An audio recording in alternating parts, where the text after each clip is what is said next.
बस इतना ही पता है। Common passage for food and air and it has 3 parts. कौन कौन से दिख रहे होंगे तुम्हें? nasopharynx, oropharynx and laryngopharynx. When anteriorly it communicate, जो nasopharynx है it communicates with the nasal cavity through posterior nares, है ना। oropharynx है वो oral cavity के साथ communicate कर रहा है और laryngopharynx आगे से laryngeal inlet के साथ communicate कर रहा है। अभी आने दो, 1 मिनट बाद वापस स्टार्ट कर। So you have different features of different parts of pharynx. ये सारे आप जो sagittal section of head and neck है उसमें भी देखोगे कि what is nasopharynx, what is oropharynx and what is laryngopharynx. larynx की भी क्लास हो जाएगी तो आपको larynx का पूरा आइडिया हो जाएगा कि larynx में क्या कार्टिलेजेस होती हैं, कौन सी मेम्ब्रेन्स होती हैं, कौन सी मसल्स होती हैं। फास्ट जल्दी आओ।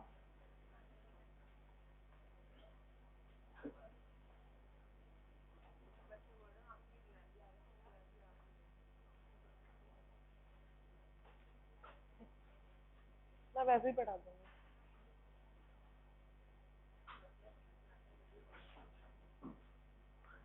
और आ रहे हैं क्या पीछे से?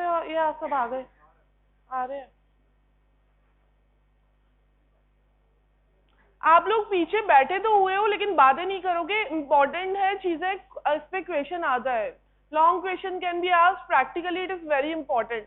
तो जो भी स्ट्रक्चर्स मैं यहाँ पे बता रही हूँ आप उसको डिसेक्शन हॉल में sagittal section of head and नेक में देखेंगे, ठीक है। नेसोफेरिंक्स कैसा है, ओरोफेरिंक्स कैसा है, तो बाउंड्रीज एटलीस्ट तुम्हें पता होनी चाहिए किस किस पार्ट की क्या होती है। जल्दी से आओ बेटा।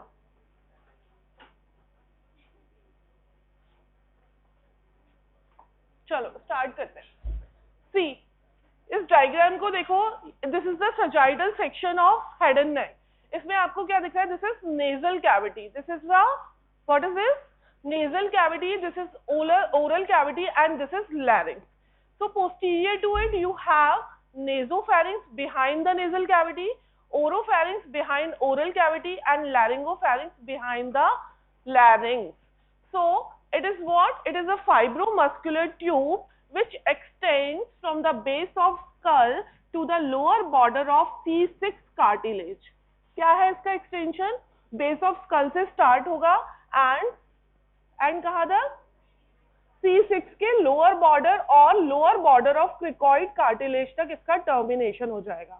इसकी लेंथ है near about 12 to 14 centimetre long है और जो इसका विड्थ है वो बेस यानी कि स्टार्टिंग पोर्शन में ज्यादा है, that is 3.5 centimetre and at the termination where it communicates with the oesophagus.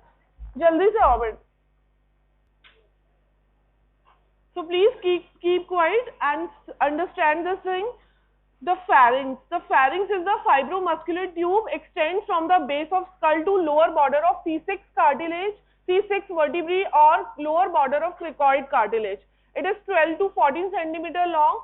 Width at the base it is 3.5 centimeter and at this termination where it communicates with the esophagus it is 1.5 centimeter. Clear है इतना?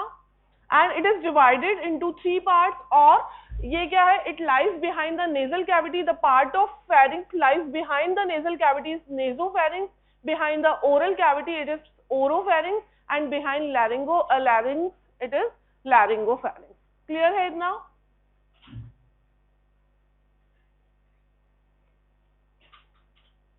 See, this is nasopharynx, this is oropharynx and this is laryngopharynx.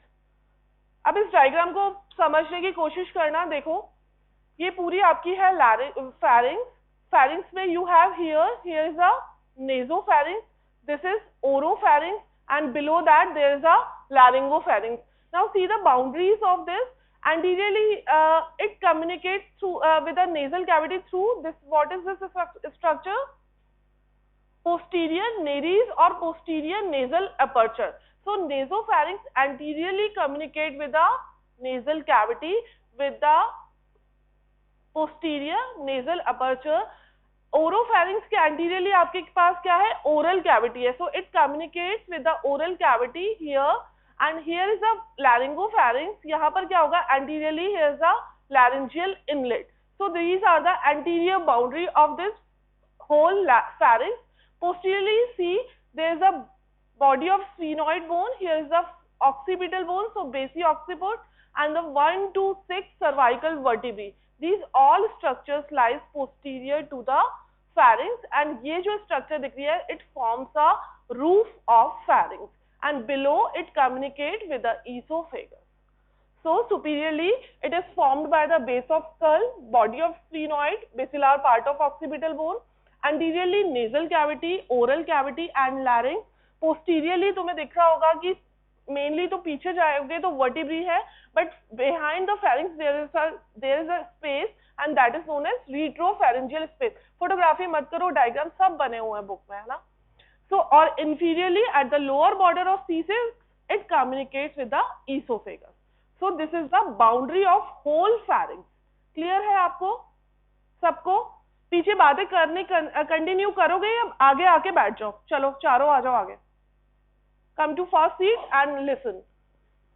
Last में answer करना topic के बारे में और then I'll give you attendance. Come. अभी भी मुंह बंद नहीं हो रहा तुम्हारा. आ जाओ.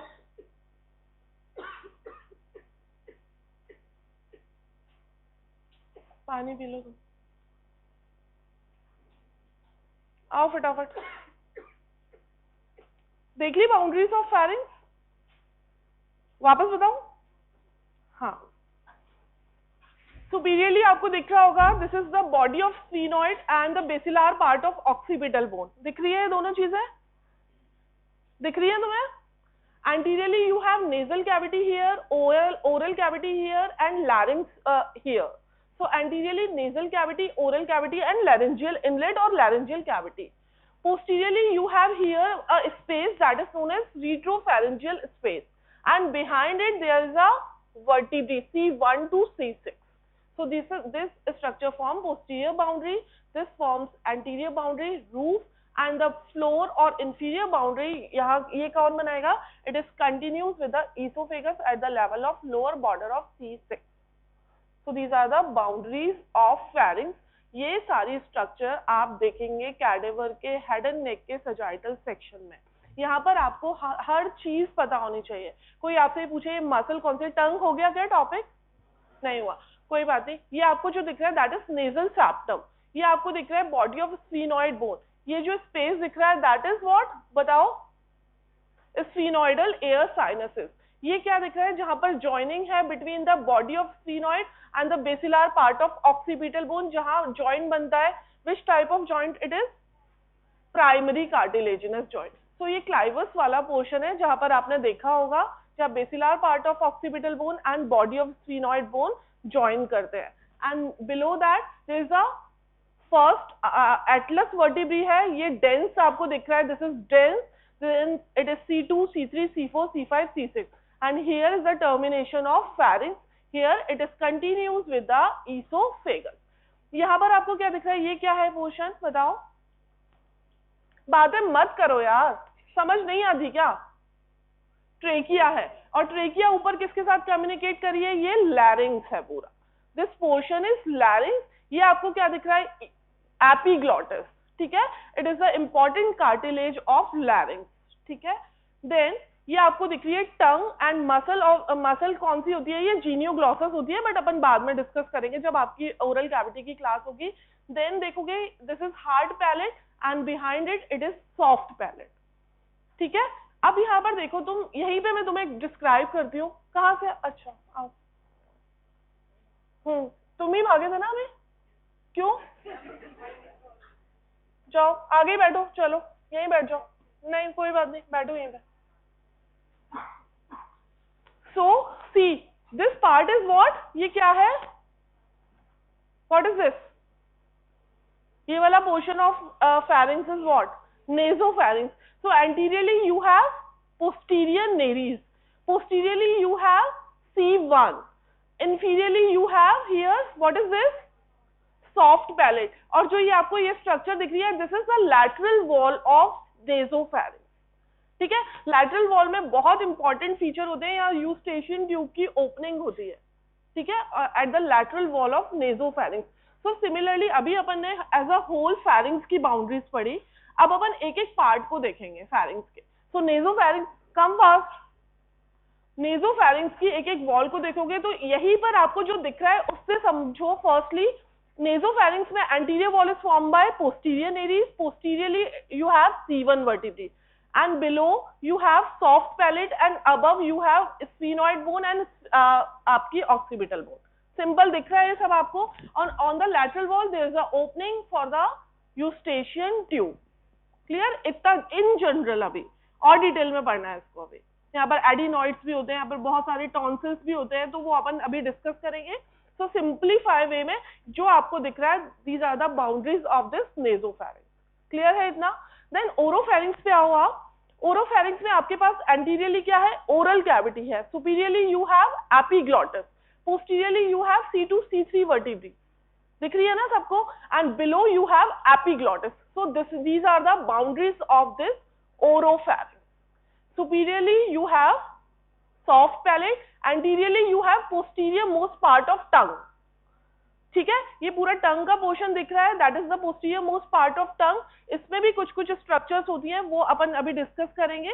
जस्ट सिंप्लीफाई वे में आप याद रखिए, anteriorly posterior most part of tongue, posteriorly you have C2 C3 vertebrae, superiorly you have epiglottis and below you have soft palate and below you have epiglottis. Clear है ये इतना?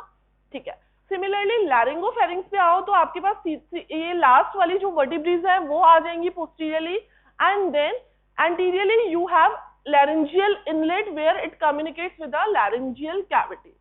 ठीक है, and superiorly you have epiglottis and below it communicates with the esophagus। Clear है सबको? इतना कर लोगे इतना, और आगे डिटेल में अपन आगे चल के पढ़ते हैं। सो सिंपली आपको ये डायग्राम दिमाग में रहना चाहिए कि कैसे कैसे लोकेशन वाइज, रट तो आप बुक में से भी लोगे लेकिन समझ लो, और यही चीज आप देखोगे हेड एंड नेक के सेक्शन में, तो खुद देखने की कोशिश करना कि क्या कैसे चीजें ओरिएंटेड है। क्लियर है इतना सबको? सही है तुम्हारा? सही है सबका? कान खोलो और पढ़ लो, है ना? तुम्हें ही फायदा होगा, आगे बैठा करो और आगे बैठ के पढ़ा करो, पीछे कुछ भी नहीं है। वापस देखो इस डायग्राम को, ये ही sagittal section of head and neck है। इनमें आपके पास you have nasopharynx here, oropharynx here and laryngopharynx here. उसके बाद आपको मैंने आपको बताया posteriorly you have one space that is the retropharyngeal space. Then अगर आप बात करेंगे अपन नेक्स्ट स्लाइड में पूरी एपिथेलियम वाइज, अगर inwards to outwards what are the layer form the pharyngeal cavity, तो उसमें यू हैव फर्स्टली, ये देखो, first you have mucous membrane here. ठीक है, mucous membrane is lined by epithelium. पीछे फिर आवाज आना स्टार्ट हो गई है, मेरे को दिख रहा है कौन बोल रहा है, इसलिए चुप रहो।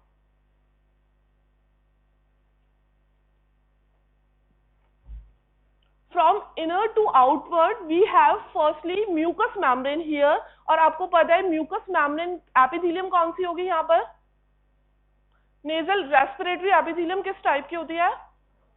pseudo stratified columnar ciliated। so in the nasopharynx you have कौन सी epithelium? similar to respiratory epithelium, that is the pseudo stratified columnar epithelium, ciliated epithelium। In the oropharynx and laryngopharynx you have stratified squamous non-keratinized epithelium which is similar as esophagus, because esophagus is lined by stratified squamous non-keratinized epithelium। So in the larynx, laryngopharynx and the oropharynx you have stratified squamous non-keratinized epithelium। सारांश phone के साथ ही बाहर भेज दूंगी, और पास वाले को भी, हाँ आपको भी। तुम अगर यहाँ पे खड़े रहोगे ना आधे घंटे, तुम्हें एक एक दिखेगा कि क्या हो रहा है। कुछ चीजें इग्नोरेबल होती है, कुछ चीजें नहीं होती है, और नहीं पढ़ना है तो मुझे बता दो, I can leave. Then firstly क्या हो गई लेयर, अगर आप फेरिंग्स, सपोज आपने फेरिंग्स का कट सेक्शन ले लिया है ना, कट सेक्शन में सबसे पहले इनर एस्पेक्ट में क्या होगा? Mucous membrane which is lined by the epithelium. ठीक है, then next you have pharyngobasilar fascia। just beneath this mucous membrane you have a fascia that is known as pharyngobasilar fascia basilar क्यों कह रहे हैं? Because it start from the basilar part of occipital bone और पूरी फेरिंग्स की muscle को line करके रखेगा. So this is known as pharyngo basilar fascia. Then next you have muscle layer. ये आपको दिख रही है ना जो 3 vertical band, these are the muscles. So here is the 2 type of muscle in the pharynx. First, inner aspect में you have longitudinal muscle and then outer aspect में you have constrictor muscle or circular muscle. ठीक है? And then outside to it you have one layer that is known as buccopharyngeal fascia. ठीक है? समझे? Mucous membrane, then pharyngobasilar fascia, then you have longitudinally arranged muscle layer, then you have constrictors of pharynx, then you have buccopharyngeal fascia. इतना याद रख लोगे? Clear है इसका इतना सबको? तो इस डायग्राम में देखो एक बार, ये आपको दिख रहा है बेस ऑफ स्कल. तो फर्स्टली ये जो ब्लैक कलर की मार्किंग है that is for mucous membrane. Second जो ग्रीन कलर की मार्किंग है that is the pharyngobasilar fascia. Then you have muscle layer, जो इनर होंगी वो लॉन्गिट्यूडनल होगी, जो आउटर होंगी वो कौन सी होंगी? Constrictors of pharynx. So there are 3 constrictor of pharynx: superior constrictor, middle constrictor and inferior constrictor. Clear है इतना? And then outside to it you have buccopharyngeal fascia. इतना याद रख लो. So these structures form the wall of pharynx. इनको अपन detail में 1 by 1 पढ़ेंगे. क्यों इतना बोलते हो तुम? आगे आ जाओ. सक्षम कम तो आ जाओ तुम ही थे, आ जाओ फर्स्ट लाइन में बैठो. नहीं सॉरी है ही नहीं आज, सॉरी मैं लेके ही नहीं आई हूँ आज, मुझे लेनी नहीं है सॉरी किसी की. काम नो, जल्दी आ जाओ. तुम ही थे काम, तुम जो भी हो आ जाओ, आ जाओ आ जाओ. और किसी को भी आना हो पीछे बातें करके, you can come, welcome here. और जो आगे बैठ रहे हैं सारे क्वेश्चंस के आंसर करेंगे तभी अटेंडेंस मिलेगी. ठीक है तुम्हारा और कोई? अच्छा चलो अब अपन बात करते हैं पहले कॉन्स्ट्रिक्टर्स ऑफ फेरिंग्स. इस डायग्राम को देखना सबसे पहले. ठीक है? कॉन्स्ट्रिक्टर्स ऑफ फेरिंग्स का जो पैटर्न होता है वो फ्लावर पॉट लाइक होता है. ठीक है? फ्लावर पॉट क्या होता है? जिसमें बेस होगा, एपेक्स होगा. इसका बेस तो फ्री होगा बट अगर start from below you have inferior constrictor here, then it is overlapped. ये कौन सी मसल है? This is middle constrictor and this is superior constrictor. जो मिडल constrictor है it is overlapped by inferior constrictor and superior constrictor जो है it is overlapped by the middle constrictor. तो like ऐसा ही pattern होता है कि जो मसल फाइबर है एक दूसरे को ओवरलैप करके रखते हैं. नाउ द ओरिजिन और इंसर्शन बहुत सिंपल है. एक फेरेंजियल रैफे होता है मिड लाइन में जो कि आपके फेरेंजियल ट्यूबरकल आपने देखा होगा ऑक्सीपिटल बोन पे था, वहां से स्टार्ट होता है और ईसोफेगस तक रन करता है. रैफे लाइक स्ट्रक्चर. रैफे क्या है? रैफे क्या होता है? जो एपोन्यूरोटिक फाइबर्स जैसे होते हैं ना वो आपस में इंटरलेस करके एक स्ट्रक्चर बनाते हैं, that is raphe. So pharyngeal raphe is what? Pharyngeal raphe starts from the pharyngeal tubercle of skull and till the esophagus. और वहां पर ही सारी जो ये superior constrictor, middle constrictor, inferior constrictor है ये insert हो जाती है. And you have 3 constrictors here: superior, middle and inferior. ठीक? superior constrictor आपने नाम पहले सुना हुआ है, कहाँ सुना हुआ है ये बताओ? टॉन्सिल में. Okay, lateral wall of tonsil में आपने देखा होगा, टॉन्सिलर जो बेड देखा था आपने, वहां पर superior constrictor थी. आपने कभी बोन पढ़ी हो तो किसी बोन पे attachment? Mandible. Good. Styloid process पे कहाँ देखा? कैरोटिड ट्रायंगल में आई थी, मिडल आई थी. ओके, मिडल कॉन्स्ट्रिक्टर आई थी. गुड. हाइड पढ़ी होगी, वहां आई होगी. टेरिगॉइड हैम्युलस पढ़ा होगा, वहां आया होगा. So these are C. एक बार जस्ट देख लो इस ओरिजिन को. तो जनरली ओरिजिन का है एंटीरियरली, एंटीरियर टू पोस्टीरियरली ऐसे जा रहे हैं फाइबर्स. तो एंटीरियर एस्पेक्ट से इनका ओरिजिन होगा, पोस्टीरियरली इंसर्शन का होगा एट द फेरेंजियल रैफे जो बन रहा है उस पर इंसर्ट हो जाएगी. तो सुपीरियर कॉन्स्ट्रिक्टर मैंने तुम्हें पहले ही बताया, ये सेम वही लिखा हुआ है. Inferior constrictor overlap middle constrictor and the middle constrictor overlap superior constrictor. तो फटाफट से इनका ओरिजिन देखो, सिंपल है, याद रहे तो भी ठीक है, थोड़ा सा याद रहना चाहिए। तो सुपीरियर कॉन्स्ट्रिक्टर का जो ओरिजिन है, it originated from the pterygoid hamulus, pterygomandibular raphe, mandible से माइलोहाइड लाइन के पीछे से, and side of posterior part of tongue, इससे ओरिजिन होगा और फेरेंजियल रैफे पे इंसर्ट हो जाएगी। सिंपल है ये। इसमें जो डायग्राम्स है उसमें सारी स्ट्रक्चर्स बनी हुई है, वो एक बार देख लो। तो फर्स्ट में आपको ये क्या दिख रहा है, दिस इज टेरिगॉइड हैम्युलस। यहाँ पर आपको क्या दिख रहा है, दिस इज टेरिगोमैंडिबुलर रैफे, और यहाँ पर बिलो माइलोहाइड जहाँ पर इसका ओरिजिन आता है वो है। फाइबर्स जाएंगे बैकवर्ड्स, पूरा इसको फेरिंग्स को सराउंड करेंगे और इंसर्ट हो जाएंगे फेरेंजियल रैफे। क्लियर है इतना? So this is the origin of this superior constrictor muscle. Clear?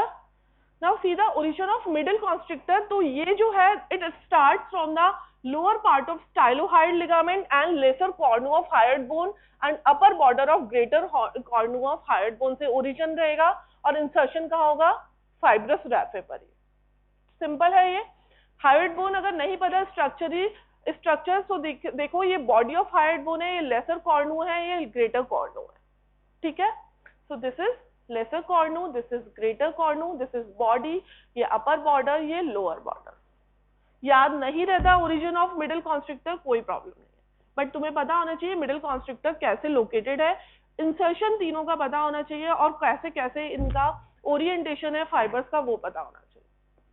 Next आते हैं अपन inferior constrictor. That is important because it has two parts. How many part of inferior constrictor? It has two parts, thyropharyngeus and cricopharyngeus. ठीक है, thyro क्यों कह रहे हैं? Because ये थायरॉइड कार्टिलेज से ओरिजिन हो रहा है इसका। क्रिकॉइड क्यों कह रहे हैं? Cricopharyngeus because it start from the cricoid cartilage. So same जहां से ओरिजिन हो रहा है, इंसर्शन लेकिन सिमिलर होगा कहां पर? फाइब्रस रैफे पर। बट एक चीज और याद रख लो, यहीं पर पहले यहीं देख लो तुम इसको, सी ये बहुत इंपॉर्टेंस अप्लाइड है, that is the Killian dehiscence. कोई आपसे पूछे what is Killian dehiscence, it is not any applied, ये एक नॉर्मल स्ट्रक्चर है। What structure? फर्स्टली जो आपको दिख रहा होगा, ये जो फाइबर्स है these are of thyropharyngeus, and जो क्रिकोफेरेंजियस है ये सिमिलरली ट्राइंगुलर, इसके सर्कुलरली अरेंज फाइबर्स होते हैं। So there is a triangular gap between the thyropharyngeus and cricopharyngeus, and then that structure is known as Killian dehiscence. ये anatomy है, normal anatomy है ना, इसमें कुछ नहीं है, ये होता ही है ये gap. But if pressure rises or any neuromuscular incoordination occur, जो pharyngeal contents हैं या जो भी structure है, that can be bulged out from this space, and that structure is known as Zenker's diverticulum. What is that? Zenker, Z-E, है ना? Zenker's diverticulum और pharyngeal pouch you can say. So वो इसका applied है। Killian dehiscence simple structure है जो कि triangular gap है between the thyropharyngeus and cricopharyngeus. अब एक चीज और, neuromuscular incoordination क्यों होगा?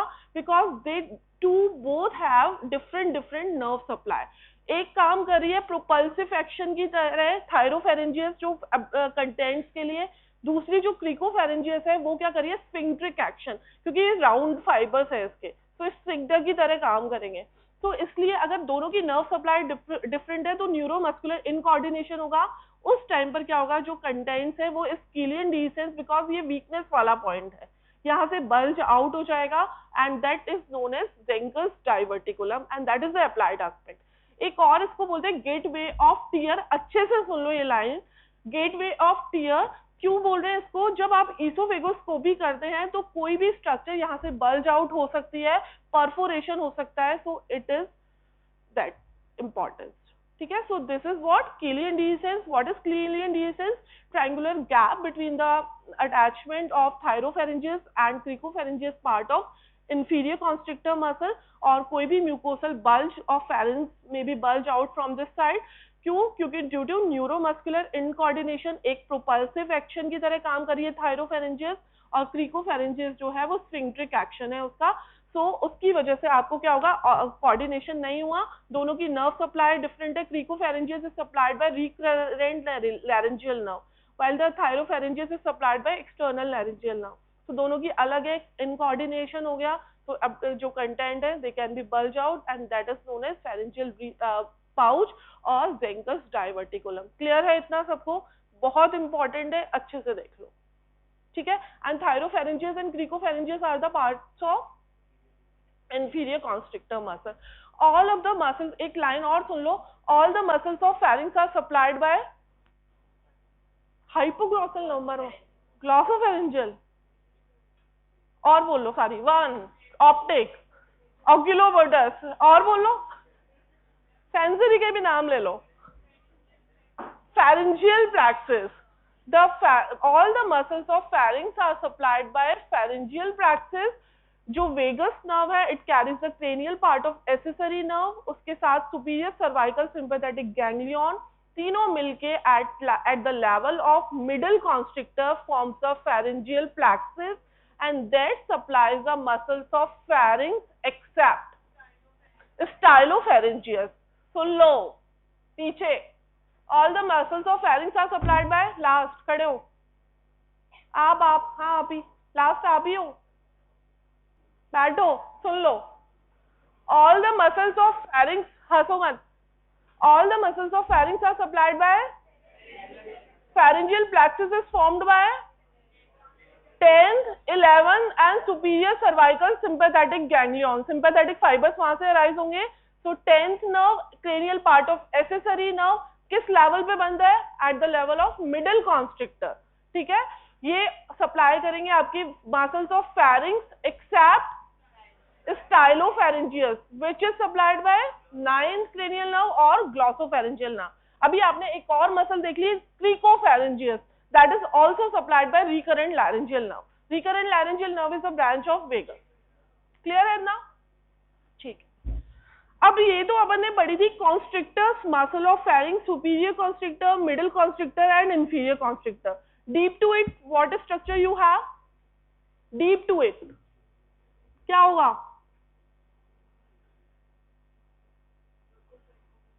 अभी से बक्कोफेरेंजियल तो बाहर है भाई, लैरिंक्स होगी। अभी मैंने बताया इनसाइड टू आउटसाइड, सबसे पहले आपके पास you have mucous membrane, then pharyngobasilar fascia, then longitudinal muscles of pharynx, then constrictors of pharynx, then buccopharyngeal fascia. अब अपन बाहर से अंदर चलेंगे तो you have buccopharyngeal fascia first, then you have constrictors of pharynx, we have done with that, then longitudinal muscles of pharynx. What are they? What are they? Stylopharyngeus, palatopharyngeus and salpingopharyngeus. ठीक है, नाम से ही पता है, simplify वे में याद रख लो। Stylopharyngeus कहाँ से अराइज होगी? स्टाइलॉइड प्रोसेस से, इतना ही याद रख लो, बहुत है। ठीक है, पैलेटोफेरेंजियस कहाँ से अराइज होगी? पैलेट से अराइज होगी। दूसरी पैलेटाइन एपोन्यूरोसिस से होती है एग्जैक्टली, अगर अपन बोलेंगे। And then third is the salpingopharyngeus. Salpingo word is used for auditory tube. Good. Eustachian tube, उसको सैल्पिंग्स वर्ड उसके लिए यूज करते हैं अपन। तो यूस्टेशियन ट्यूब से ओरिजिन लेगी, तो इसलिए उसको बोलते हैं सैल्पिंगोफेरेंजियस। ऑल मसल्स आर, जो तीनों दिख रही है आपके, इंसर्ट होती है posterior border of lamina of thyroid cartilage, तीनों। ठीक है, ओरिजिन स्टाइलॉइड प्रोसेस से ये हुई, पैलेटाइन एपोन्यूरोसिस से हुई, सैल्पिंगोफेरेंजियस यूस्टेशियन ट्यूब से हुई। इंसर्शन का होगा posterior border of lamina of thyroid cartilage पे, simple. And all of them are supplied by pharyngeal plexus except, ठीक है। अगर constrictors की बात करेंगे, all of are supplied by pharyngeal plexus except cricopharyngeus, recurrent laryngeal nerve, और external laryngeal nerve से थायरोफेरेंजियस supply होती है। क्लियर है इतना सबको? सही है, कोई डाउट तो नहीं है? जो क्रिकोफेरेंजियस है that is supplied by recurrent laryngeal nerve, थायरोफेरेंजियस external laryngeal nerve से सप्लाई होती है। ठीक है, क्लियर है सबको इतना? चले आगे, ये देखते चलो इसका डायग्राम। ये फर्स्ट आपको दिख रही है स्टाइलोफेरेंजियस, ठीक है। देन सेकंड में आपको दिख रही है पैलेटोफेरेंजियस। ये बहुत इंपॉर्टेंट है, अभी आएगी आपकी। पैलेटोफेरेंजियस एक रिज फॉर्म करती है, that is known as Passavant ridge. क्या बोलते हैं उसको? Passavant ridge. अभी नेजोफेरिंक्स में आएंगे अपन, तब देखेंगे, तब याद रखना है इसका नाम, पैलेटोफेरेंजियस मसल। ठीक है, नेजोफेरेंजियल स्टिमस को क्लोज कर दिया है। फिर आपको ये दिख रही है आपको ऑडिटरी ट्यूब जो कि लैटरल वॉल ऑफ नेजोफेरिंक्स में ओपन हो रही है, यहाँ से एक फोल्ड अराइज हो रहा है, उसको क्या बोल रहे हैं अपन, मसल को सैल्पिंगोफेरेंजियस मसल। क्लियर है? इंसर्शन का होगा posterior border of lamina of thyroid cartilage.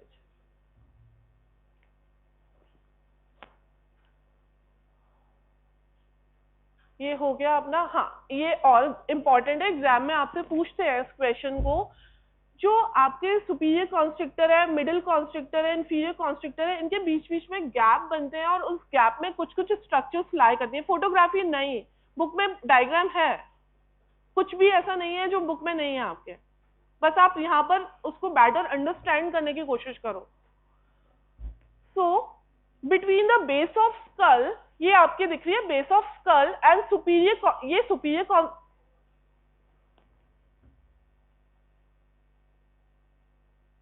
मुंह चल रहे हैं, फोन चल रहे हैं, है ना?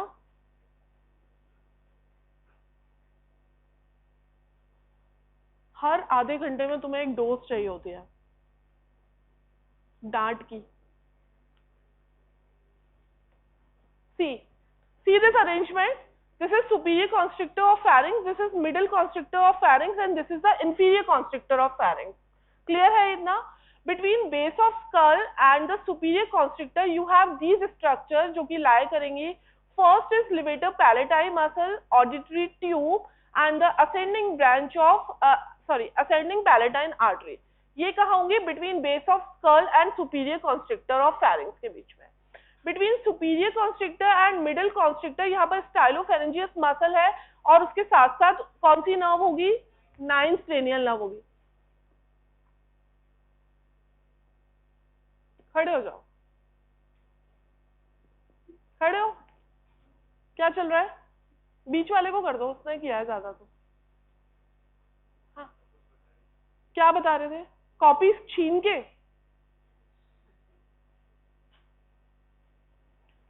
Between superior constrictor and middle constrictor, you have two structures, stylopharyngeus and the 9th cranial nerve or glossopharyngeal nerve. Between middle constrictor and inferior constrictor, you have two structures, internal laryngeal nerve and superior laryngeal vessel. एक relation यहीं पे सुन लो, 3 बार आएगा। जो thyroid membrane है, it is pierced by these two structure, internal laryngeal nerve and superior laryngeal vessel. ये यहाँ भी आएगा, ये larynx में भी आएगा, तुम जहाँ भी रिलेशन इंपॉर्टेंट है। तो थायरोहाइड मेम्ब्रेन क्या है? A membrane like structure between thyroid bone, thyroid cartilage and hide bone, and it is pierced by two structure, that is first internal laryngeal nerve and superior laryngeal vessel. अभी एक structure पढ़ेंगे पेरिफॉर्म fossa, तो उसमें ये structures piers कर रही होंगी, तो याद रखना है इस रिलेशन को। Then between below inferior constrictor you have two structures, recurrent laryngeal nerve and internal laryngeal vessel. Clear है ये? देन अब आप ये देखो कि जो आपकी ओरल कैविटी है और नेजल कैविटी है, इस पे पूरे पे सराउंडिंग लिम्फॉइड टिश्यू की एक लेयर होती है, एंड दैट पूरा जो लेयर है पूरा राउंड पैटर्न में होगी। That layer is known as Waldeyer rings, ring like structure होगी। अलग अलग पोजीशन पे आपके एग्रीगेशन ऑफ लिम्फॉइड फॉलिकल्स होंगे जो कि इम्यूनिटी प्रोवाइड करेंगे। जैसे ही आपको कोई भी पार्टिकल्स, डस्ट पार्टिकल है, आप ओरल कुछ लेते हैं तो उस वजह से आपको ये जो स्ट्रक्चर्स है वो इम्यूनिटी प्रोवाइड करेंगे। So this structure is known as Waldeyer's ring. अब कैसे होती है ये? सी, सबसे पहले जो नेजोफेरिंक्स में टॉन्सिल होगा वो होगा फेरेंजियल टॉन्सिल और नेजोफेरेंजियल टॉन्सिल। जो यूस्टेशियन ट्यूब की ओपनिंग थी वहां पर जो टॉन्सिल होगा वो होगा ट्यूबल टॉन्सिल। ये सब कहाँ होंगे? नेजोफेरिंक्स में होंगे ये तीनों, ठीक। एंड देन ये जो दोनों आपको दिख रहे हैं ये सारे कहाँ होंगे? ओरोफेरिंक्स में होंगे। Anteriorly you have lingual tonsil and on both side you have palatine tonsil on either side of oropharynx. ये कहाँ होगा? Around the opening of Eustachian tube, और ये कहाँ होगा? नेजोफेरिंक्स की रूफ में, ठीक है। तो पूरा अगर आप मुंह को ओपन करोगे तो आपको एक राउंड रिंग दिखेगी, that is known as Waldeyer's ring. They are the lymphatic follicle aggregation around the nasal cavity and oral cavity or nasopharynx or oropharynx. What are they? Firstly, at the nasopharynx you have nasopharyngeal tonsils and then tubal tonsil, and here at the oropharynx you have lingual tonsil and palatine tonsil. ठीक है? Pharyngeal space मैंने आपको एक बताया था, behind pharynx you have one space that is known as retropharyngeal space. When infections occur at this level, it can extends up to the mediastinum. बस इतना याद रख लो, retropharyngeal space. And then next you have parapharyngeal space on the both side of pharynx. याद रहे तो भी ठीक है, नहीं रहे तो भी ठीक है. अब अपन बात करेंगे तुम्हें 2 मिनट का गैप के बाद. पहले जो पढ़ाया है उसको एक बार से रिवाइज कर लो. फर्स्टली मैंने आपको बताया था what are the boundaries of pharynx. किया था सबने? क्या थी? Base of skull, sphenoid bone body and the occipital bone, and then posteriorly C1 to C6 vertebrae and anteriorly nasal cavity, oral cavity and the laryngeal inlet. These are the boundary of pharynx as a whole. Then अपन ने देखा था walls of pharynx में you have firstly mucous membrane. Mucous membrane में आपको पता होना चाहिए epithelium कौन सी है. Then what is fascia present outside the mucous membrane? Pharyngobasal. जिसने नहीं सुना है ना पूरा, वो भी ध्यान से सुन लोगे तो कुछ सुनाई दे जाएगा.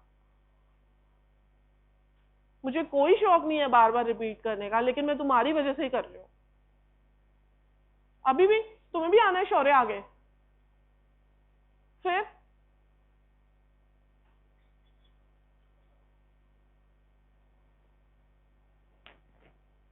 outside the mucous membrane you have pharyngobasilar fascia. Then outside to it you have longitudinally arranged muscle layer. What are they? Stylopharyngeus, palatopharyngeus and salpingopharyngeus. All of them are supplied by pharyngeal plexus and except stylopharyngeus, which is supplied by the glossopharyngeal nerve. Clear? Outside to it you have constrictors of pharynx. They are arranged like flower pot like pattern without base. So inferior constrictor overlaps the middle constrictor overlaps the superior constrictor. Inferior constrictor made up of two parts, thyropharyngeus and cricopharyngeus. There is a triangular space between them, so area of weakness is there. ठीक है, पूरा covered नहीं है क्योंकि इसीलिए वो जो आपका है herniation और perforation सब इसी वजह से होता है. And that triangular space is known as Killian dehiscence. Zenkus diverticulum is what? Out pocketing हो गई pharyngeal contents की. hernia like structure है. pharyngeal pouch भी उसको बोलेंगे. क्यों हुई? Due to neuromuscular incoordination. Thyropharyngeus का क्या फंक्शन होता है? ये एक propulsive action की तरह जो कंटेंट्स है ईसोफेगस में ट्रांसमिट करेगी, और जो आपकी क्रिकोफेरेंजियस है वो स्फिंक्ट्रिक एक्शन की तरह काम करेगी. सो ड्यू टू न्यूरोमस्कुलर इनकोऑर्डिनेशन ये जो प्रॉब्लम है ये इस वजह से होती है.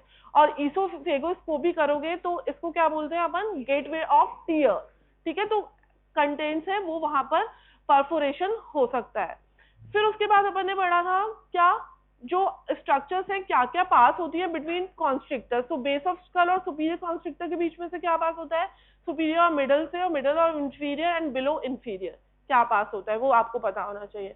उसके बाद आपके पास क्या है? बकोफेरेंजियल फेशिया है, सिंपल है, जो कि आउटसाइड द फेरिंग्स होगी आपकी, और उसमें ऐसा कुछ नहीं है. ऊपर की साइड जाओगे तो वो फेरिंगोबेसिलर फेशिया से मर्ज हो जाएगी. बस इतना ही है.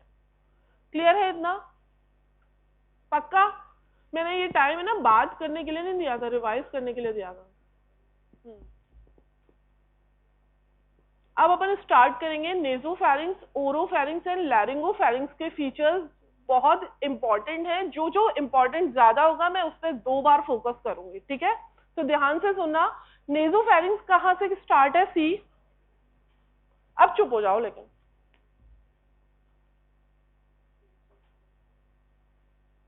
बेस ऑफ स्कल से कहां तक है? ये सॉफ्ट पैलेट आपका जहां तक आ रहा है, और वहां पर एक स्टमस होता है दैट इज नोन एज नेसोफैरिंजियल स्टमस. इसकी इंपॉर्टेंस क्या है? क्यों होता है स्टमस?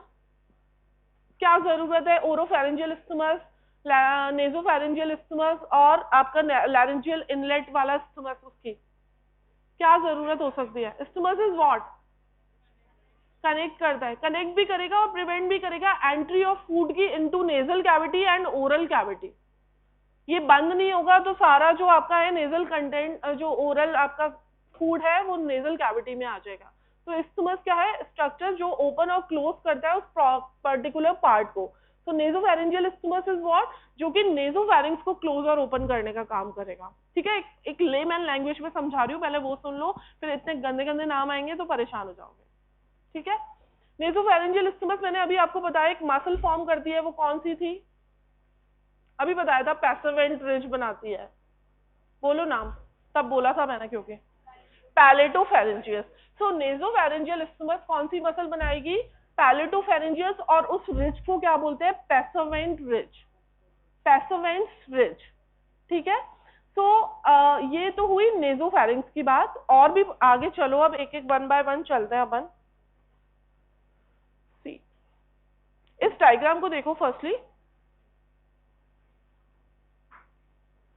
ये देखो, ये आपको क्या दिख रहा है, पोस्टीरियर पार्ट ऑफ नोज दिख रहा है, जो ये पार्ट है दैट इज व्हाट, नेजोफैरिंक्स। ये वाला पार्ट हो गया आपका ओरल कैविटी वाला, so this is the oropharynx, और behind laryngopharynx, laryngeal cavity, you have laryngopharynx here.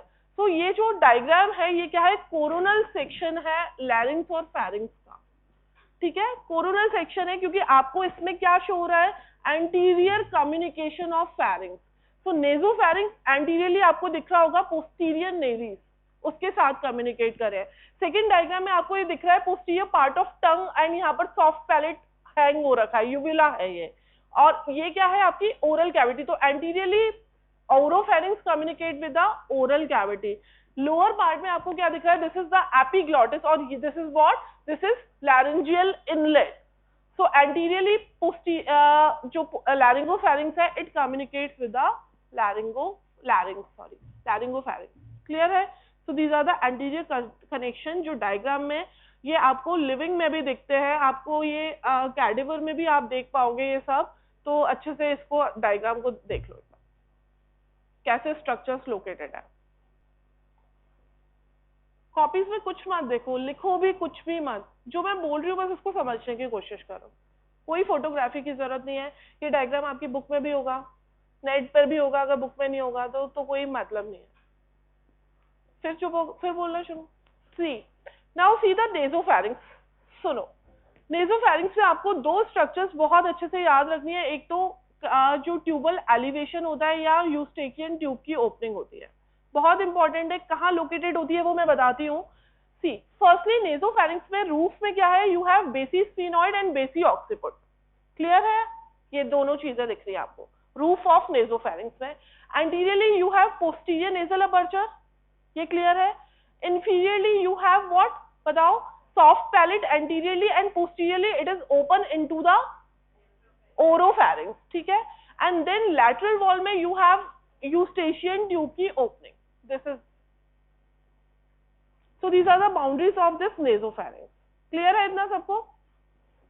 Next देखो, नेक्स्ट में आपको मेरे को ये बता रहे हैं कि यूस्टेशियन ट्यूब की ओपनिंग की लोकेशन आपको पता होनी चाहिए। So it lies 1.5 centimetre behind the inferior turbinate. What is inferior turbinate? Inferior nasal concha. ठीक है, तो देखो ये है आपका ऊपर superior nasal concha, this is middle nasal concha, and this is inferior nasal concha. इसके posteriorly 1.5 centimetre behind you have one opening that is for eustachian tube, and उसके ऊपर एक फोल्ड आपको दिख रहा होगा, इसको बोलते हैं अपन ट्यूबल एलिवेशन। ये दिख रहा है आपको? तो ये आपको कैडेवर में देखना है, हाँ दिखेगा, बहुत अच्छे से दिखता है। ओपनिंग का एक होल दिखेगा, उसके ऊपर आपको म्यूकस मेम्ब्रेन का पूरा फोल्ड दिखेगा, उसको बोलते हैं टॉरस ट्यूबेरियस या ट्यूबल एलिवेशन। सिंपल याद रखो, ट्यूबल एलिवेशन। कहाँ एक tubal elevation is what, it is the mucous fold around the opening of Eustachian tube at the lateral wall of pharynx, nasopharynx. Clear? दो स्ट्रक्चर पता, बाउंड्रीज पता चल गई नेजोफैरिंक्स की। लैटरल वॉल में क्या स्ट्रक्चर देखिए आपने, first opening of Eustachian tube, उसकी लोकेशन आप लिख लेंगे, यहाँ होती है। उसके बाद उसके सराउंडिंग जो म्यूकस फोल्ड है दैट इज ट्यूबल एलिवेशन। दो हो गया। अब देखो यहाँ पर रूफ पर you have one tonsil and that is known as nasopharyngeal tonsil. जो अभी अपन ने वॉल्डेयस रिंग का फर्स्ट टॉन्सिल देखा था, मैंने तुम्हें बताया था, that is the nasopharyngeal tonsil, जो कि कहाँ होगा, at the junction of roof and posterior wall of nasopharynx. कौन सा टॉन्सिल है ये? नेजोफैरिंजियल टॉन्सिल, इसका क्या होता है कि ये 6 इयर्स तक तो ग्रो करता है, उसके बाद ये रिग्रेस होना स्टार्ट कर देता है। अगर इसमें कुछ इन्फेक्शन होता है तो उस कंडीशन को क्या बोलते हैं, एडिनॉइड्स हो गए, ठीक है। So this is the cause for the adenoids. Adenoids में क्या होता है, आपका जो नेजल ऑब्स्ट्रक्शन हो जाएगा, पोस्टीरियर नेरीज क्लोज हो जाएंगे एंड माउथ ब्रीदिंग ऑब्लिगेटरी हो जाएगी। उसमें एडिनॉइड फेशिस बनती हैं, अभी आगे आएगा next photograph. So adenoids is what, क्या है adenoid, infection of nasopharyngeal tonsil. मैंने आपको एक चीज और बताई थी, वॉल्डेयर्स रिंग में you have 2 tonsils around the nasopharynx, one is nasopharyngeal tonsil and second is tubal tonsil. तो ट्यूबल टॉन्सिल कहाँ होगा, ट्यूबल टॉन्सिल यहाँ होगा जहां पर आपके पास ये ट्यूबल एलिवेशन है, यहाँ पर आपके पास ट्यूबल टॉन्सिल होगा, ठीक है। ये आपको जो दिख रहा है ये पैलेटाइन टॉन्सिल दिख रहा है आपको। इसके आगे आप देखेंगे तो यहाँ पर लिंगुअल टॉन्सिल होगा। तो ये टॉन्सिल कहाँ है, अराउंड द ओरोफैरिंजियल इस्थमस। ये टॉन्सिल्स कहाँ है, आपके नेजोफैरिंक्स के पास होंगे। तो ये कंप्लीटली अगर आप इसको दोनों साइड की देखोगे तो एक रिंग लाइक स्ट्रक्चर बनती है and that is the Waldeyer's ring. अभी थोड़ा सा अगर नींद आ रही है तो भी जगने की कोशिश करो, क्योंकि बहुत इंपॉर्टेंट चीज है अभी, ठीक है। तो एक बार ध्यान से पढ़ लो। यहाँ पर आपको देखोगे, यहाँ दिस इज द सी, ये जो यूस्टेशियन ट्यूब की ओपनिंग है, फोल्ड से 2 फोल्ड एक्सटेंड हो रहे हैं। One is salpingo palatine fold, second is salpingo pharyngeal fold. Salpingo pharyngeal fold क्या है, उसके अंदर जो मसल होगी वो कौन सी होगी, सैल्पिंगो फेरेंजियस, ठीक है। तो वो मसल के सराउंड करता हुआ म्यूकस मेम्ब्रेन का फोल्ड है, that is salpingo pharyngeal fold. Clear है इतना, पक्का, ठीक है। नेक्स्ट चलो, ये एडिनॉइड मैंने आपको बता दिया, ट्यूबल टॉन्सिल मैंने आपको बता दिया, एंड सेकेंड इज रैटकिस। इस डायग्राम को देख लो, सी ये जो क्रिप्ट लाइक स्ट्रक्चर दिख रही है इसका नाम ही याद रख लो बस, that is the nasopharyngeal bursa and it this dimple like structure is Rathke's pouch, बस नाम याद रख लो इसके, Rathke's pouch and nasopharyngeal bursa, ठीक है। So at the lateral wall of आपका nasopharynx you have one opening for eustachian tube which is surrounded by mucus fold that is known as tubal elevation. 2 folds can extend from this tubal elevation, salpingo-palatine fold and salpingo-pharyngeal fold. At the roof of this nasopharynx, at the junction of roof and posterior wall, you have nasopharyngeal tonsil और adenoid, आपको यहाँ पे पता होना चाहिए। Tubal elevation पे एक और टॉन्सिल होगा, दैट इज ट्यूबल टॉन्सिल। उसके अलावा one thing another is there, nasopharyngeal bursa. Shaurya आगे आ जाओ, कम फर्स्ट रो पे, nasopharyngeal tonsil and tubal tonsil will be there. Clear, ये है आपका नेजोफैरिंक्स के बारे में, बस इतना ही बहुत है नेजोफैरिंक्स। एक और चीज, नेजोफैरिंजियल इस्थमस है, ये आपको दिख रहा होगा, ये वाला पार्ट है, that is nasopharyngeal isthmus, passavant ridge बोलते हैं, and that is formed by passavant palatopharyngeus muscle. U shape एक फोल्ड बन जाता है, नाम याद रख लो, बहुत है। ये क्या करेगा, इसमें कॉन्ट्रैक्शन होगा तो इस isthmus को क्लोज और ओपन करेगा, जिसकी वजह से जो आपके फेरिंक्स में जो मूवमेंट है, डिग्लूटेशन की प्रोसेस कंप्लीट होती है इसकी वजह से। ये क्लोज होगा, नेजल अपर्चर क्लोज हो जाएंगे फोल्ड की वजह से, तो आपका जो कंटेंट है वो नेजल कैविटी में नहीं आ पाएगा, ठीक है। So nasopharyngeal isthmus will be there. Sinus of Morgagni, ये मैंने आपको पहले भी बताया, बिटवीन बेस ऑफ स्कल और सुपीरियर कॉन्स्ट्रिक्टर मसल जो है उसके बीच में जो स्पेस होता है, मैंने जहां बताया था आपको, असेंडिक पैलेटाइन आर्टरी लिवेटा विलाय पैलेटिनी जहां से पास हो रही थी, उसका दूसरा नाम है साइनस ऑफ मॉर्गैग्नी। क्लियर है, between base of skull and superior constrictor muscle. Passavant ridge मैंने आपको पहले ही बताया, mucous ridge raised by the fibres of palatopharyngeus muscle. ये क्या करेगी, एनसर्कल करेगी नेजोफैरिंजियल इस्थमस को और ये क्लोज और ओपन कराएगी उसको। बस देख लो एक बार, इस डायग्राम को मैं तुम्हें समझा देती हूँ। ये क्या है बोलो, मिडल, ठीक है, ये मिडल है, इसके ऊपर सुपीरियर, मिडल सुपीरियर, ये आपके यूस्टेशियन ट्यूब ओपनिंग, इसके सराउंड ट्यूबल एलिवेशन है। ये नेजोफैरिंजियल क्या है, टॉन्सिल है, उसके अंदर जो बर्सा वो हो रहा है वो क्या है, नेजोफैरिंजियल बर्सा। उसके ऊपर एक डिंपल लाइक स्ट्रक्चर है, दैट इज रैटकिस पाउच। यहाँ पर जो टॉन्सिल होगा वो ट्यूबल टॉन्सिल होगा। उसके बाद ट्यूबल टॉन्सिल से जो 2 ट्यूबल एलिवेशन से फोल्ड जा रहे हैं, salpingo-palatine and second is salpingo-pharyngeus. And यहाँ पर आपके पास जो ये पैसावेंट रिज है, it is form by the palatopharyngeus muscle, ठीक है, ये नेजोफेरेंजियल स्टमस वाली जगह है, क्लियर है। इसमें क्या होता है, ये एक्ट करेगी, सॉफ्ट पैलेट ऐसे क्लोज कर देगा इसको, ये स्टमस क्लोज हो जाएगा आगे की साइड में, और आपके जो कंटेंट्स है वो सब नीचे और ऊपर जो भी उसका एक्शन है वो नहीं होगा। उसके बाद आप यहाँ देखेंगे नीचे आए, ये है आपके पास एपिग्लॉटिस, ये हो गई आपकी लैरिंगोफेरिंक्स और ये हो गई ओरोफेरिंक्स। उसके एंटीरियरली यू हैव पूरा एंटीरियरली टंग और उसका ग्लॉसो, अभी पढ़ोगे मुझे, ठीक है। नेजोफेरिंक्स इज डन। ये है आपके एडिनॉइड्स वाली कंडीशन, इसमें क्या होता है एक बार देखें। इसमें आपकी नेजल कैविटी ब्लॉक हो जाएगी, आप माउथ ब्रीदिंग करोगे, उस वजह से जो आपके फेशियल जो चेंजेस आएंगे वो ये होते हैं, उनको बोलते हैं एडिनॉइड फेशियल। बातें नहीं करो यार। नाउ ओरोफेरिंक्स में सबसे पहले आपको ये स्ट्रक्चर्स देखो, आपको टंग भी पढ़ाएंगे, टंग में भी आपको बताएंगे। देखो ये वी शेप एक सल्कस होती है, that is known as sulcus terminalis, ठीक है। उसके पीछे जो है वो पोस्टीरियर पार्ट ऑफ टंग होता है। उसके बाद आपके पास यहाँ पे दिख रहा होगा एक फोल्ड है, median glossoepiglottic fold and lateral glossoepiglottic fold. Glossoepiglottic means यहाँ पर क्या है आपके पास एपिग्लॉटिस है, ठीक है। तो मीडियन प्लेन में होगा, मीडियन टंग से लेके एपिग्लॉटिस की तरफ median glossoepiglottic and lateral glossoepiglottic fold. उसके बीच में एक कप शेप डिप्रेशन है, that is known as vallecula. ये सब बात कर रहे हैं अपन पीछे की साइड ऑफ टंग की। क्यों कर रहे हैं यहाँ पर इसकी बात, टंग में भी कर सकते थे। ओरोफेरिंक्स का जो एंटीरियर आपका फेरिंक्स की वॉल है उसमें सब स्ट्रक्चर्स आएंगे। एक और चीज देखो, यहाँ पर पैलेटाइन टॉन्सिल्स कैसे लोकेटेड है, देखो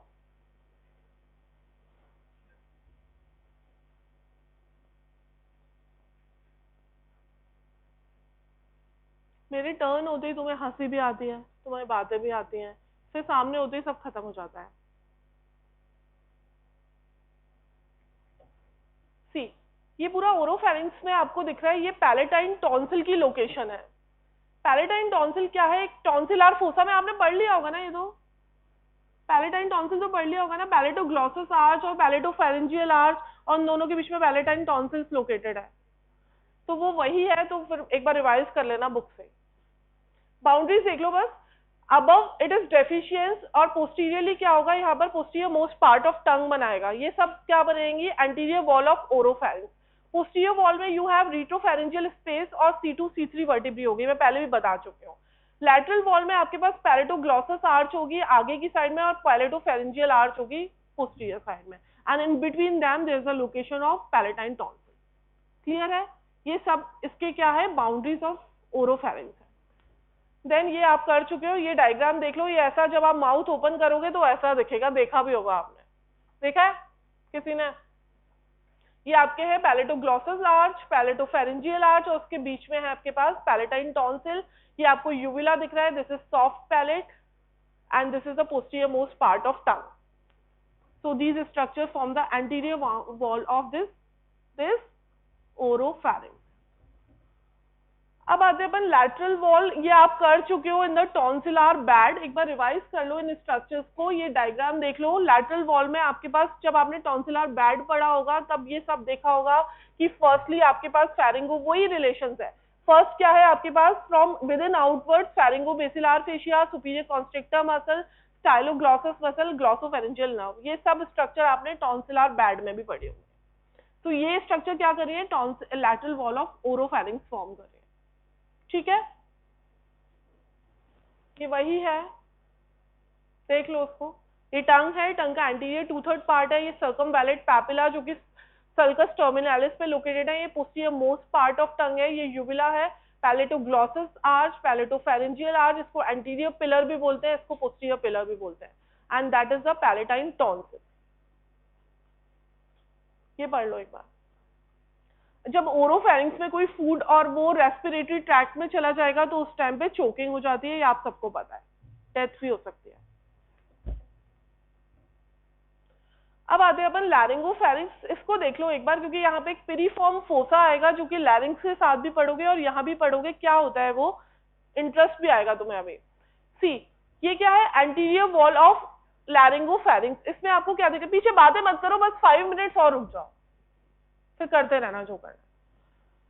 एंटीरियर वॉल में you have laryngeal inlet. Laryngeal inlet आप लैरिंग्स की क्लास में भी पढ़ोगे। तो ये वाली स्ट्रक्चर क्या है बताओ, बोलो, ये व्हाट इज दिस, एपिग्लॉटिस, ठीक है। पीछे की साइड में you have arytenoid cartilages here, and between epiglottis and arytenoid cartilage you have aryepiglottic fold. ये जो फोल्ड दिख रहे हैं आपको, ये क्या है, एरी एपिग्लॉटिक फोल्ड। अब इसके साइड में एक डिप्रेशन आपको दिख रहा होगा, and that depression is known as piriform fossa. What is that, piriform fossa, and it is also known as smuggler's fossa. क्या बोलते हैं, स्मगलर्स फोसा। क्या है इसकी इंपॉर्टेंस, बाउंड्रीज आप दिख रहा होगा आपको, firstly medially it is formed by the aryepiglottic fold, and laterally यहाँ पर थायरोहाइड मेम्ब्रेन आ जाती है। अभी मैंने आपको एक चीज बताई थी, what structures pierce the thyrohyoid membrane, internal laryngeal nerve and vessels. तो इंटरनल लैरेंजियल नर्व इसको पियर्स करेगी। इसकी अप्लाइड क्या होगी इसमें, कि अगर कोई फॉरेन पार्टिकल्स इस पिरिफॉर्म फोसा में लॉज कर जाता है और उसको सर्जिकली आपको रिमूव करना होता है, तो that time there is a chances of injury to the internal laryngeal nerve, ठीक है। जब इंटरनल लैरेंजियल नर्व चली जाएगी तो आपके लैरिंग्स का एक कंपार्टमेंट होता है, that is known as supraglottic compartment, उसमें एनेस्थीसिया हो जाता है, ठीक है। तो यहाँ पर अगर आप सर्जरी करेंगे तो किसको चांसेस है, इंटरनल लैरेंजियल नर्व डैमेज होने के चांसेस है, सेंसरी नर्व होती है इसलिए एनेस्थीसिया हो जाएगा। स्मगलर फोसा क्यों करते हैं, क्योंकि स्मगलर्स क्या करते थे, इस फोसा को डीप करा देते थे आर्टिफिशियल, क्योंकि कोई भी जो आपके डायमंड है उसको यहाँ पर रखने के लिए। तो इसलिए this piriform fossa is known as smuggler fossa 2। इसको डीपन कराओगे और वहां पर वो क्या डायमंड्स और वो सब कलेक्ट करके रखते थे। और जो आपके जो ये होते हैं एनिमल्स होते हैं, जो रूमिनेटिंग एनिमल्स होते हैं, उसमें ये डीप होता है, क्यों, उनका जो फूड पार्टिकल है यहाँ पर स्टोर रहता है, ठीक है। So this is what piriform fossa. दोनों साइड होगा लैरेंजियल इनलेट के, बाउंड्रीज में medially aryepiglottic fold, laterally thyrohyoid membrane, and thyrohyoid membrane is pierced by internal laryngeal nerve. अगर कुछ फॉरेन पार्टिकल लॉज हुआ, सर्जरी करनी पड़ी, तो इस नर्व को डैमेज होगा, that time there is a anaesthesia over the supraglottic compartment of larynx, ठीक है, and it is also known as smuggler fossa. So this is about the what, piriform fossa, ठीक है। तो एंटीरियरली आपने देख ही लिया, ये इनलेट लैरिंगोफैरिंक्स के एंटीरियर आ जाएगा। लोअर पार्ट में मैंने आपको बताया था क्या आएगा, ईसोफेगस के साथ कम्युनिकेट करेगा। पोस्टीरियरली जो लास्ट 2 सर्वाइकल वर्टिब्रेज हैं वो रिलेशन में आ जाएंगे, ठीक है। So these are the boundaries of laryngopharynx. Laryngopharynx ये वही है, देख लो एक बार, ये दिस इज पिरिफॉर्म फोसा, देख लो अच्छे से देख लो, पूछते हैं एग्जाम में, वाइवा में भी पूछ सकते हैं इसको, किस नर्व को डैमेज किया तो क्या होगा, क्या चांसेस।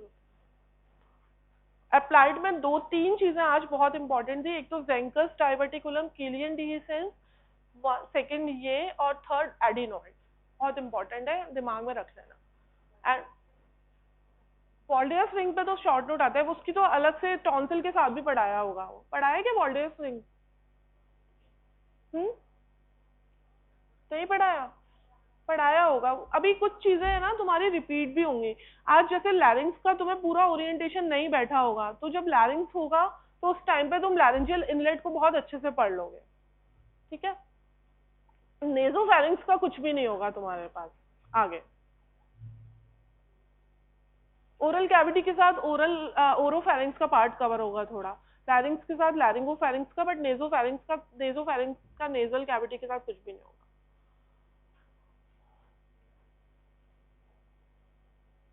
हो गया। अब मैंने ये चीजें तुम्हें ऑलरेडी पढ़ा चुकी हूँ। मोटर इनोवेशन आपको मैंने बताया है किसके थ्रू होता है, फेरेंजियल प्लेक्सस के, except stylopharyngeus muscle that is supplied by the 9th cranial nerve. Recurrent laryngeal nerve supplies the cricothyroid and external laryngeal nerve supplies the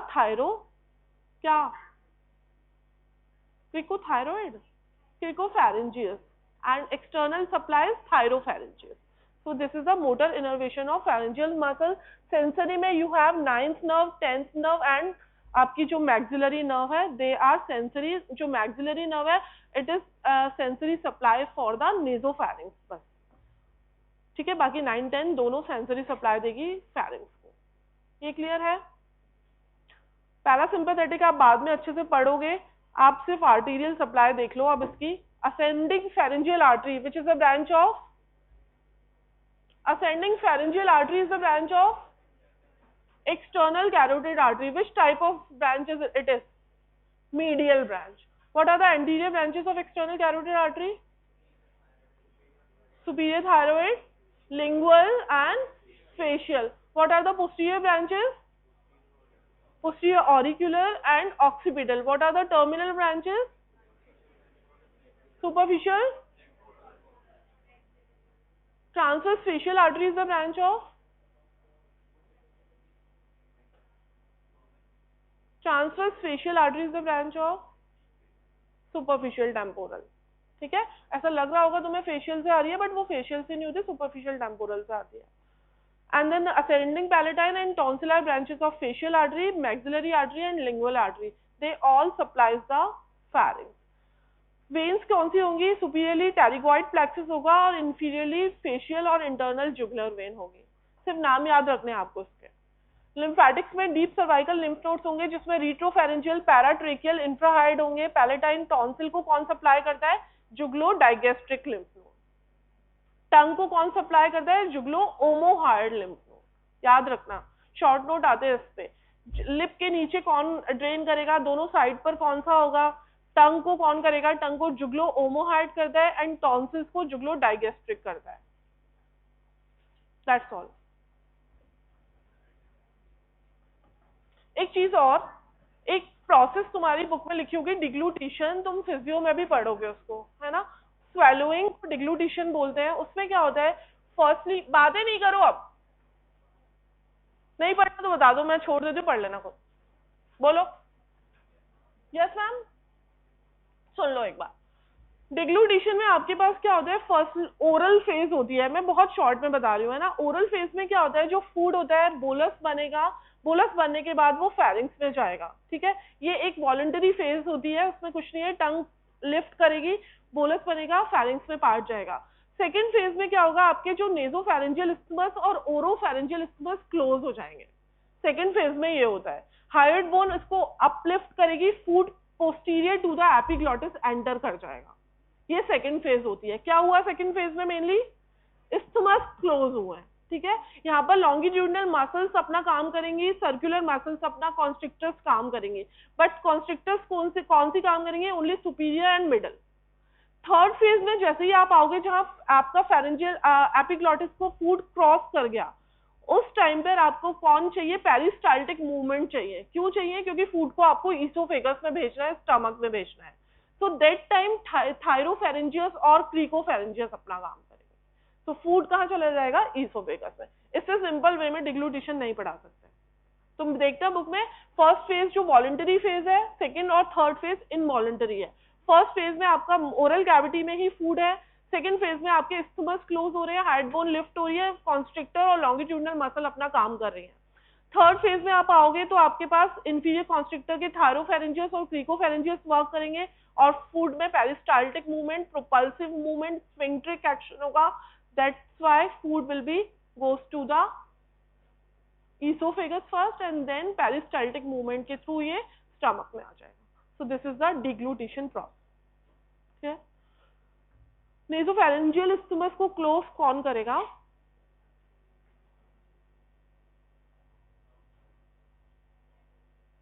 passavant ridge, ठीक है, which is formed by palatopharyngeus muscle. Laryngeal inlet will be closed by airy epiglottic folds, जो अभी मैंने medial boundary of piriform fossa बताया था, वो पूरा laryngeal inlet को क्लोज करेंगे। एपिग्लॉटिस ऐसे पीछे हो जाएगा और posterior surface of epiglottis से फूड पीछे ड्रैग हो जाएगा, ठीक है। एक बार लैरिंग्स भी पढ़ोगे ना क्लास में तो दोनों चीजों को अच्छे से कर पाओगे कोरिलेट। अटेंडेंस तो डी